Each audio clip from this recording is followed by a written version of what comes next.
रोहन गुप्ता जी, आप ही से शुरुआत कर रही हूं। अब चुनाव में सिर्फ 6 दिन का वक्त रह गया है। पहले चरण के चुनाव हो जाएंगे 6 दिन बाद। उससे ठीक पहले प्रधानमंत्री नरेंद्र मोदी ये याद दिला रहे हैं कि अगर गुजरात में दंगा फसाद किसी ने खत्म किया है तो बीजेपी की सरकार ने खत्म किया है, और उसमें हिंदू मुसलमान किसी ने नहीं देखा, यानी सबका साथ सबका विकास हुआ है। देखिए, 27 साल से ये कहा जाता है कि भाजपा का राज है गुजरात में, और 27 साल में जो भी चुनाव आप निकाल के लिख दीजिए, आखिर में ये लोग कहाँ जाते हैं।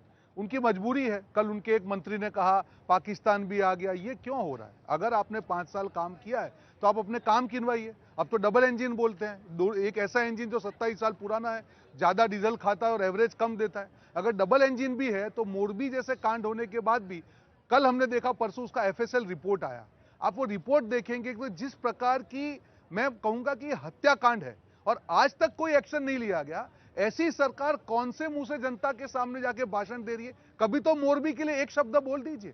ये अपने खेत में 2000 मछलियां पाल के हर 6 महीने में 3 लाख तक कमा रहे हैं। आपको भी ये करना है, इनसे सीखना है तो फ्रीडम ऐप को अभी डाउनलोड कीजिए। प्रधानमंत्री जी ने कहा था मोरबी मेरे दिल में, उस दिन के बाद आज तक एक भी सभा में मोरबी का उल्लेख भी नहीं किया है। ना कॉन्ट्रैक्टर को पकड़ा, ना ऑफिसर को पकड़ा। उस रिपोर्ट में क्लियरली कहा था कि इस ब्रिज को डिसमेंटल करके नया ब्रिज बनाना था, और आज फिर भी वो लोग बाहर घूम रहे हैं। मुझे लगता है शर्म आनी चाहिए भाजपा सरकार को। बड़ी बड़ी बातें ना करें, जो मुद्दे हुए हैं उस पर एक्शन लेके दिखाए, तो जनता पे कभी भरोसा नहीं करेगी। दंगा फसाद भी तो एक बड़ा मुद्दा गुजरात के लिए था, वो अगर खत्म कर दिया तो ये तो उपलब्धि है भारतीय जनता पार्टी की। मैंने कहा, कोई भी आज जो भी सरकार 27 साल का काम करती है, दंगा फसाद खत्म किया उसके सामने। और ये कहावत है कि जो बच्चे को, तूफानी बच्चे को मॉनिटर बना दो तो शांति हो जाएगी, यही मामला है। आज इन मामलों पे करवाता कौन है? झगड़े कौन करवाता है? आज भारत जोड़ो यात्रा कांग्रेस लेके निकल रही है, और जो देखिए भाजपा कौन से मुद्दे लेके चल रही है। कल उनके एक मंत्री ने कुछ बोल दिया। ये सब चीजें क्यों आ रही है? इसका मतलब ये है कि उनको मालूम है कि हमारी अब जब मजबूरी है, जब गुजरात की जनता ने तय कर लिया कि बीजेपी इस बार हार रही है, तब वापस उनके कोर एजेंडे पे वो जा रहे हैं। अपनी उपलब्धियों के करें, पर उसके सामने साथ में जो जो चीजें और भी चीजें हैं उसकी भी बात करें। दंगा फसाद खत्म हो गया गुजरात में, जिस आज थोड़े दिन पहले पे हुए कैसे होगा? कि जब आप रिपोर्ट लेके अपनी का भी जवाब दीजिए, जिन है उसको आप जमीन पे उतारिए, नहीं तो गुजरात की जनता ने चुनाव आते हिंदू मुसलमान क्यों होने लगता है? जैसे कि रोहन गुप्ता जी कह रहे हैं कि क्लास में जो 15वीं बच्चा है आपने उसे ही मॉनिटर बना दिया, तो शांति तो रहनी है। देखिए, हम तो सबका साथ, सबका विकास, सबका विश्वास, सबका प्रयास की बात करते हैं, और इस गुजरात में कांग्रेस के शासनकाल में 365 दिन में से 265 दिन कर्फ्यू लगता था। आदरणीय नरेंद्र मोदी जी के मुख्यमंत्री बनने के बाद क्या गुजरात के किसी जिले में कर्फ्यू की आपने सुना है? अगर जनरल नॉलेज के विद्यार्थियों से कर्फ्यू पूछा जाएगा तो संभवतः कर्फ्यू का अर्थ भी नहीं बता पाएंगे। पोरबंदर जो महात्मा गांधी का जन्म स्थल है, उस पोरबंदर की जेल को बंद कर दिया गया था कांग्रेस के कार्यकाल में। क्यों? क्योंकि प्रशासन ने कह दिया कि हम जेल का संचालन नहीं कर सकते। पोरबंदर की सीमा पर बोर्ड लगा दिया गया था कि यहाँ कानून एवं व्यवस्था की सीमा समाप्त होती है। वहां पर आज अगर सांप्रदायिक उन्माद समाप्त कर दिया गया, सांप्रदायिक दंगे समाप्त कर दिए गए, और गोधरा जिसमें कांग्रेस का कॉर्पोरेटर कन्विक्ट हुआ, कांग्रेस का कॉर्पोरेटर गोधरा में कार सेवकों की कोच को जलाने के अभियोग में कन्विक्ट हुआ, और गोधरा कराया क्यों गया? ये हाईकोर्ट में प्रूव हुआ है, ट्रायल कोर्ट में प्रूव हुआ, हाईकोर्ट ने उसको माना और सुप्रीम कोर्ट तक गई बात, और ये माना गया कि ISI के इशारे पर। तो ISI से कौन मिला हुआ था? कांग्रेस का कॉर्पोरेटर। और कांग्रेस का कॉर्पोरेटर क्यों कर रहा था? क्योंकि ऑपरेशन पराक्रम में जब भारत की सेनाएं सीमा पर डटी हुई थी, तब सीमा से सेनाओं को वापस लाने के लिए गोधरा जैसे कांड किए जा रहे थे। और उसके बाद जिस तरह से कानून एवं प्रशासन की स्थिति को बेहतर किया आदरणीय नरेंद्र मोदी जी के नेतृत्व में, और आज फिर अल्पसंख्यकों का इस देश के संसाधनों पर पहला अधिकार है। गुजरात प्रदेश के इनके अध्यक्ष ने कुछ दिन पहले कहा, अभी कुछ दिन पहले एक और विधायक ने कहा कि डिस्पेंसरी जो है वो मुस्लिम क्षेत्रों में ही बननी चाहिए, हिंदू क्षेत्र में नहीं जाएगी। तीसरा इनके और विधायक ने कहा कि इस देश को मुसलमान ही बचा सकता है और कांग्रेस को मुसलमान ही बचा सकता है। तो ये बातें कौन कर रहा है? हमारे किसी नेता ने बात की? ये कांग्रेस के विधायकों को ही क्यों कहना पड़ रहा है? कांग्रेस के कार्याध्यक्ष को ही ये क्यों कहना पड़ता है? और ये बात पहले डॉक्टर मनमोहन सिंह कह चुके हैं, राहुल गांधी जो है अल्पसंख्यक प्रकोष्ठ की इनकी बैठक में कह चुके हैं कि हमारी मुसलमानों की पार्टी है। हम तो कहते हैं हमारी सबकी पार्टी है। चलिए रोहन गुप्ता जी, इस पर छोटा सा जवाब दीजिए, फिर दानिश जी को चर्चा में लाऊंगी। की बात है, अभी उन्होंने हिंदू मुसलमान की बात की। मेरा सिंपल सवाल है, मोरबी में जो 150 लोगों की हत्या हुई, क्या उसमें हिंदू नहीं थे?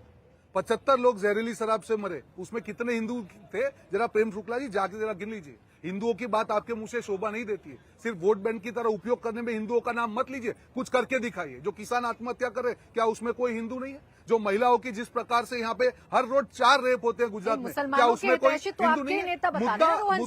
सवाल खड़े हो बिल्कुल रहे हैं। नहीं। आप मुद्दा उठाइए मोरबी का, उस पर जवाब दिया जाएगा, लेकिन ये कह देना कि मुसलमानों की रहनुमा अगर कोई है तो वो कांग्रेस पार्टी ही है, बिल्कुल नहीं। ये गलत चीज है और हम कभी भी इस प्रकार के स्टेटमेंट का समर्थन नहीं करते हैं। दूसरी बात, मैं गुजरात के लिए डिबेट में आया हूँ। 5 साल के बाद चुनाव, जो भी उन्होंने मुद्दे गिनाए, कब तक आप ये करते रहेंगे? आपके जो 5 साल के, इनका एक संकल्प पत्र इन्होंने 2017 में जारी किया था। मैं चैलेंज के साथ कहता हूं प्रेम शुक्ला जी, आप उस पर डिबेट कीजिए। एक भी वादा पूरा नहीं किया। उसमें कहा था कि महिलाओं को उच्च शिक्षण हम फ्री देंगे, आज तक शुरू हुआ है। तो उसमें उस पर कहा चर्चा था करिए ना, अंतर्राष्ट्रीय जैसे ही चुनाव आते हैं वैसे ही मुद्दे डाइवर्ट हो जाते हैं। चंदन ठाकुर ने अगर कहा तो उस पर चर्चा होगी कि मुसलमान इस देश को बचा सकते हैं और मुसलमान को कांग्रेस बचा सकती है। दानिश कुरैशी जी, आप सबसे ज्यादा ये कहते हैं कि आप अल्पसंख्यकों और दलित पिछड़ों के आप हितैषी हैं। अब बीजेपी तो बार बार कह रही है हमने सबका साथ सबका विकास किया है, दंगा फसाद अगर खत्म हो गए हैं तो इसमें हिंदू भी खुश है और मुसलमान भी खुश है। देखिए, मैं तो प्रेम शुक्ला जी से इतना ही पूछना चाहूंगा कि गुजरात की जो प्रदेश इकाई है उसमें जनरल बॉडी में कितने अल्पसंख्यक हैं बता दीजिए। तो नहीं बता पाएंगे। दिक्कत क्या है इनकी, ये बातें तो बड़ी बड़ी करते हैं भारतीय जनता पार्टी के लोग, लेकिन प्रैक्टिकल ग्राउंड पे जो एग्जीक्यूट करने की बात आती है उसमें शिफर है इनके पास, इसके अलावा कुछ नहीं। जितनी बड़ी बातें प्रेम शुक्ला जी कर रहे थे कि गुजरात के दंगों की, तो मैं आपको बता दूं रिसेंटली अभी खेड़ा डिस्ट्रिक्ट के अंदर में उंढेला गांव में जिस तरह अल्पसंख्यक मुसलमानों को प्रदेश की सरकार के मातहत आने वाली गुजरात पुलिस ने पब्लिकली ला के जो जिस तरह लठ बरसाए थे, उस पे शासक वर्ग से तो हमारा सवाल है ही, लेकिन विपक्ष के तौर पे कांग्रेस की खामोशी भी कहीं न कहीं अल्पसंख्यक समाज को चुभने वाली है। उससे पहले की बात किया जाए तो खंभात में दंगे हुए, उससे पहले की बात की जाए तो हिम्मतनगर में दंगे हुए। ये सारे जो मामले हैं वो आपके सामने है। उसमें बताइए आप, अगर आप उसमें FIR का रेशियो देखेंगे तो उसमें पीड़ित भी मुसलमान है, लुटा भी मुसलमान है और सबसे ज्यादा आरोपी भी मुसलमान है। आरोपी के बाद अदालतों के फैसले आने के पहले ही स्पॉट फैसला जो है प्रशासन के लोग कर रहे हैं, ये बड़ा निंदनीय है। सबसे बड़ा सवाल तो देखिए, आज तक शासक वर्ग से तो MIM तो सवाल करती आई है, लेकिन कहीं ना कहीं विपक्ष के तौर पे कांग्रेस को भी उसकी नाकामियां स्वीकारनी पड़ेगी। उसका एक रीजन है। आप हमें ये बताइए कि सवाल यह है कि 2017 की जो भारतीय जनता पार्टी की 99 पे आउट हुई सरकार थी, 2018 में 114-115 MLA पे कैसे पहुंची, क्यों पहुंची? दूसरे नंबर की बात कि अभी जितनी बड़ी बात रोहन भाई कर रहे थे, ये अपने खेत में 2000 मछलियां पाल के हर 6 महीने में 3 लाख तक कमा रहे हैं। आपको भी ये करना है, इनसे सीखना है तो फ्रीडम ऐप को अभी डाउनलोड कीजिए। मैं उनसे ये पूछना चाहता हूं कि इस बार जीतने के बाद क्या आपके सारे MLA कांग्रेस में बने रहेंगे या उसकी भी कोई गारंटी नहीं है, फ्लिकरिज्म होता रहेगा? अब रुक जाइए, मैं खत्म कर लूं उसके बाद। सवाल यह है कि गोवा में क्या हुआ, मणिपुर में क्या हुआ, मध्य प्रदेश में क्या हुआ, ये सबके सामने है। इसलिए मुझे लगता है कि विपक्ष जो है अपनी क्रेडिबिलिटी खो चुका है और इसी के चलते ऑल इंडिया मजलिस इत्तेहादुल मुस्लिमीन जितनी उसकी ताकत है। चुनाव लड़ने का मकसद क्या है दानिश जी, ये आप साफ करिए। आप बीजेपी को सत्ता से उखाड़कर फेंकना चाहते हैं, आप कांग्रेस के साथ आप जो कह रहे हैं कि विपक्ष में विपक्ष की आपकी लड़ाई है, आप नंबर 1 नंबर 2 विपक्ष बनना चाहते हैं। आपका मकसद क्या है ये चुनाव लड़ने? देखिए, मैं आपको बताऊं, दरअसल दिक्कत क्या है कि विपक्ष की जो आवाज असेंबली में पहुंचनी चाहिए वो आज के अभी तक का जो मुख्य विपक्ष रहा पिछले 26-27 सालों में, उसका परफॉर्मेंस जीरो है। जो मैं अक्सर आपसे पहले भी कह चुका हूं कि इनके MLA असेंबली के हाउस में कुछ नहीं बोलते, बाहर निकलने के बाद बोर्ड गले में लटका लेते हैं और 10 मिनट के बाद कैबिनेट के साथ बैठे हुए नजर आते हैं। हमारा परफॉर्मेंस अगर आपको देखना है तो अहमदाबाद म्युनिसिपल कॉर्पोरेशन में देखिए, हमारे 7 काउंसिलर हैं। अहमदाबाद के इतिहास में पहली बार ऐसा हुआ कि 10,000 करोड़ की योजनाओं की हमने मांग रखी, जिन जगहों पर ना तो विपक्ष कभी बोलने के लिए तैयार था और शासक वर्ग ने तो डिस्क्रिमिनेशन किया। इंडिया टीवी हर वक्त हर जगह डाउनलोड करने के लिए सर्च करें India TV news Google play store या ऐप स्टोर पर।